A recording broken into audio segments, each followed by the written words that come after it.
Hello everybody. Welcome to Funnel Factor. I'm trying to get myself centered here, but it seems to not be working for me this week. If you are new to Funnel Factor, here's what we do here. We break down the landing pages or funnels of our favorite internet marketers, and we look to see what they're doing to get more leads and sales on their pages. And you can go and apply these strategies to your own business, your own funnel strategies. So real quick, this is the last day of Russell Brunson week. We have been diving into his DotCom Secrets landing page where he sells his book, DotCom Secrets. And today we're going to be looking at the fifth factor that I look at during my trust test. Anytime someone brings me a funnel to look at and evaluate, I'm going to get my timer started here. Today's going to be another short day. We are going to be diving into... Let's get switched over here. We're going to be diving into the text. So we've got the trust test, T.R.U.S.T. We did title, readability, upscale, social proof, and today is text. And this is going to be a little bit different than what we've gone over earlier in the week. But real quick, let me know if you're here live by putting hashtag live down in the comments and hashtag replay if you're watching the replay. I want to know who's here and who's liking the show so I can keep it up. Okay, so let's see. We are going to just dive right in. So what text means is I want to know, like, have you ever gone, like, clicked on someone's link or clicked on an ad and gone to someone's landing page and are hit with like a wall of text? And I want to know, put yes or no in the comments if you stay to read it, or if you're like me and you think this is way too long, I don't have time to read this, and you click off. Like, yes or no, do you stay to read it? I want to know if when you land on a page, you just have a wall of text and like that's it. It's like somebody copied and pasted their Google Doc of copy over into the funnel and didn't do any formatting whatsoever on it. Okay, yes or no, do you stay and read it or do you leave? I guess that's not a yes or no question. Yes or no, do you stay and read it? Keep giving you too many choices. Okay, so what the problem is if you are just putting in like a ton of copy into your funnel and you don't make it consumable, people are not likely, unless they're like already basically sold on what you're trying to sell them, people are not going to stay and read your copy. You have to make it consumable. The way that we do that is, well, we're going to look and see how Russell does it today. Russell does it really well. And so we're going to look and I'll point out the things that you can go and do in your own funnels on your own sites to get the same result. So let's think about this. We want it to look visually interesting. Yes, it's words. Yes, we're reading it. We don't want to get too crazy, but we want it to be visually interesting. We want it to keep our attention outside of the actual content. Okay. So right away down right here, we've got highlight. He's highlighted it. Obviously, he wants this to be seen first. As soon as you scroll down to this section, like, boom, I want people to know right away if this is for them. So he's highlighted it. There's nothing wrong with that. Highlighting is great. That's the first thing, right?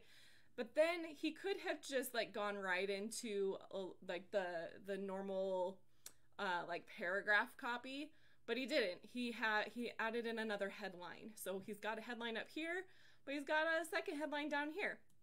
We've uncovered a new secret funnel strategy, basically repeating what he's already alluded to up here, right? And then, so look how he has made this section of text and this section, like it's all the same thought.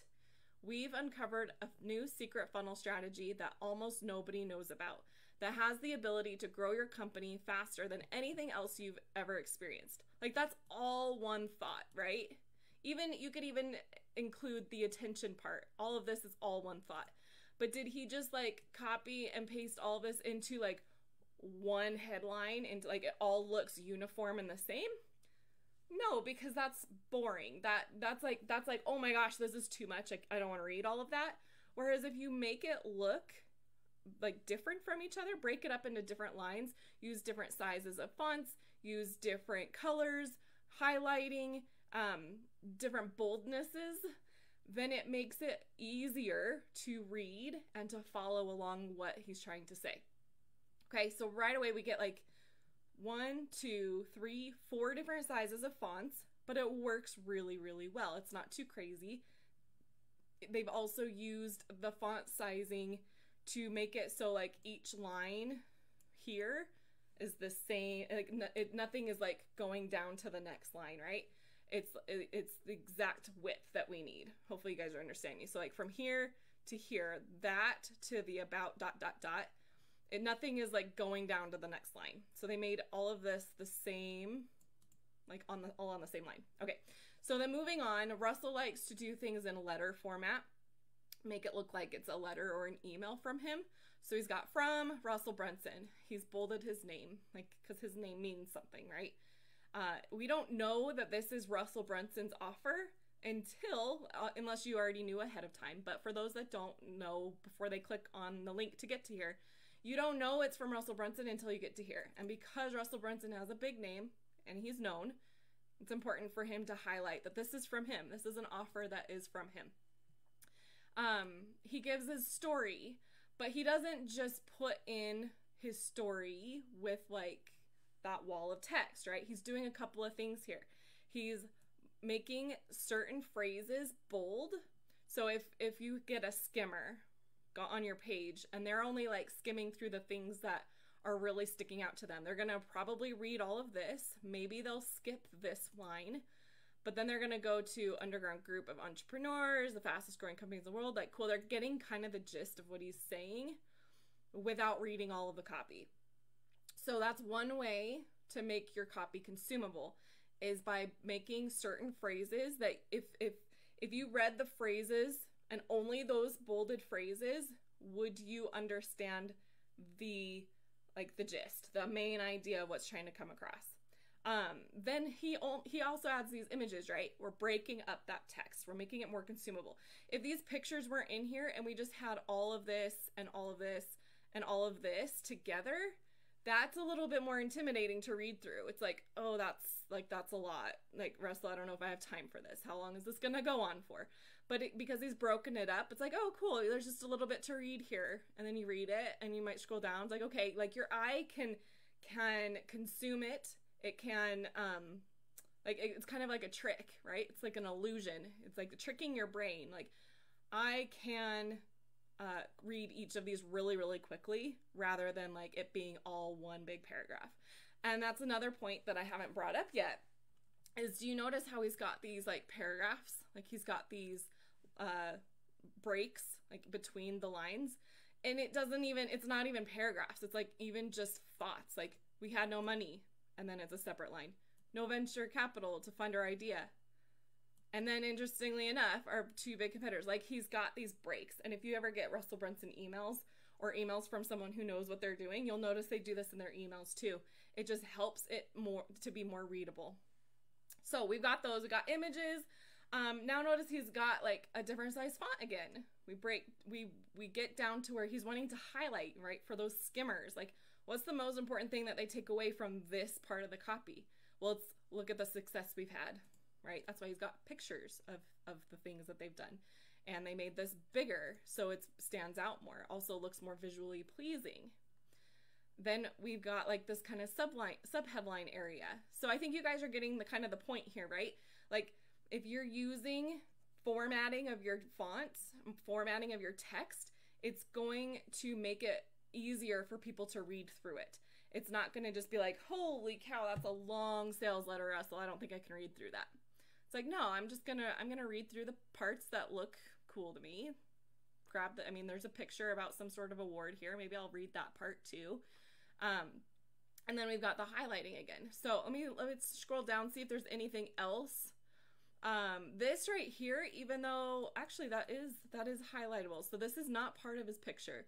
He's just got like a box around it. So it almost looks like this is all one picture.